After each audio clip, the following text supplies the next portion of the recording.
Gaming can be an expensive hobby and it could be tough starting out to choose a platform. So this video is to help you with that decision. Whether you are an old veteran jumping back in or a beginner, we'll be exploring 5 main categories which are essential for a fun and smooth experience. Disclaimer: this is an objective analysis of both platforms. I will not be biased to either side. On the graphics department, because of the higher flexibility of PCs in cost and size, they are able to fit more powerful components such as the RTX 4090, which can do 4K at 120 frames in some titles. Also, Nvidia's new DLSS that renders a game at a lower resolution and then upscales it to the desired resolution, thereby increasing performance as it is not rendered natively, but which still gives surprisingly accurate and well-polished results. And on the console side, they are pretty limited right now, and both consoles can output 4K 60 frames per second in a performance mode, which most likely does a bit of AI upscaling as well, and can output 4K 30 frames per second in a fidelity mode for most titles. The PS5 even has a setting that allows you to choose the default setting that your PS5 goes for any title that you load on it. Next up, we have technicality. In order to play games on a PC, you need to at least be a competent user of the PC. Even if you get a pre-built one and don't build it yourself, you're still going to have to know how to set it up, probably install Windows, install the latest drivers for your graphics cards, and deal with issues that may arise when gaming. Troubleshoot your PC. There might be crashes at times for reasons that you don't know, and you have to restart games. So you need to at least be a competent user of a PC to be able to play games on, the right stores that to use, such as Steam and the Epic Games Store, know what games are exclusive on both sides, and it's just generally more technical than the console side. The PS5 and Xbox are a bit more close to the PC in that regard. Maybe if Nintendo comes out with a sequel, I'm hearing rumors about that, then that could be brought into the discussion.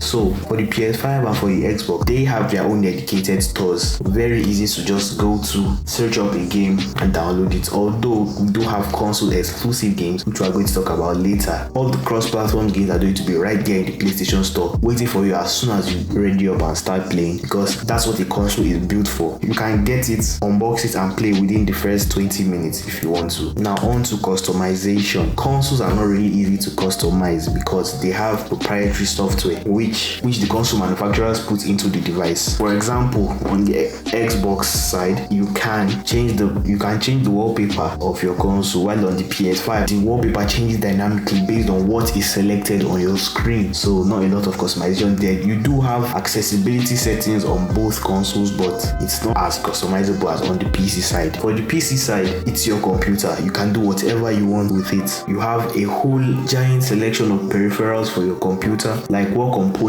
you use inside it, which keyboard and mouse you use, which headset you use. On the console side, you just really have a controller to work with. On the PC side, you can also use a controller if you don't want to use a keyboard and mouse. Then you also have access to more stores. You can get better deals, better customization, better software support, better customer support, and different user interfaces and experiences on different stores on the PC. You also have access to mods. The modding community is very large and they sometimes improve upon very buggy games. I'm looking at you, Bethesda, and they can change a game a lot and bring a breath of fresh air and newness to an old game. Another example are the GTA 5 mods that are only available on PC. You also have access to emulators, which you can use to emulate a PS3 or a PS2 or a PSP or an Xbox. You can just get the games. I'm not endorsing downloading ISO files from the internet, but you could buy the games legally, rip them, and then emulate them and play them whenever you want. You can also get vintage games such as Super Mario Bros. Working on a PC, which would never work the latest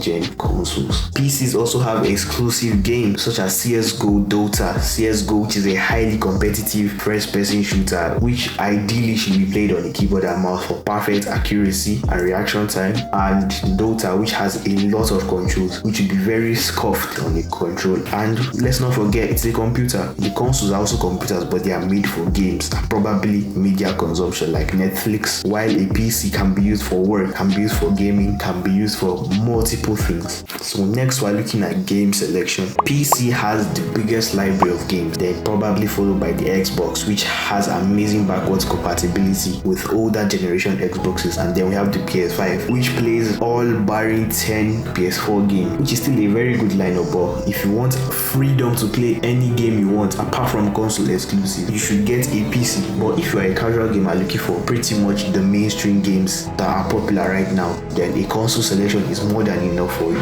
But if you are a hardcore gamer that likes to have options and likes to play a lot of games, then maybe you should look at the PC side. And finally, for game selection, exclusives. Ultimately, this comes down to you. PlayStation has amazing exclusives like Spider-Man PS4, Miles Morales and Spider-Man 2 coming up, God of War and God of War Ragnarok, The Last of Us, and many more. On Xbox, we have Halo, Forza, which is a beautiful racing simulator. And so, depending on which exclusive package you want, you are going to have to make your decision. And now finally, cost. The PlayStation and the Xbox Series X both cost $500, while the mini Xbox, the Series S, costs $300 but can output 1440p resolution in most titles. The PS5 digital edition costs $450. So knowing this, the consoles are a very good bang for buck deal relative to PCs when it comes to performance and graphical fidelity, but that's mostly what they are good for. While for PCs, they can be used for work and various other things apart from games, and you can always change out components later on to increase the duration of the usefulness of your investments. So while a top-end PC which can run 4K 60 relatively constant would cost around $2,000-$3,000, so knowing this price point, you should be able to choose according to your budget, because a mid-range PC, although able to perform much more tasks than a console, is going to get noticeably worse performance in most if not all titles. So in conclusion, we've looked at the 5 categories: PC 1 graphics, console 1 technicality needed, PC 1 customization, game selection is a draw, console 1 cost. So looking at the table, it's a draw between both sides. So ultimately, they are both incredibly good platforms for someone getting into the gaming community. And hopefully this video has been a good guide for you with the 5 categories when you are choosing a platform. But the 2 main takeaways are costs and the game selection. Of course, if you have unlimited money, you can just buy all of them. So you need to look at how much you have in your budget and which platform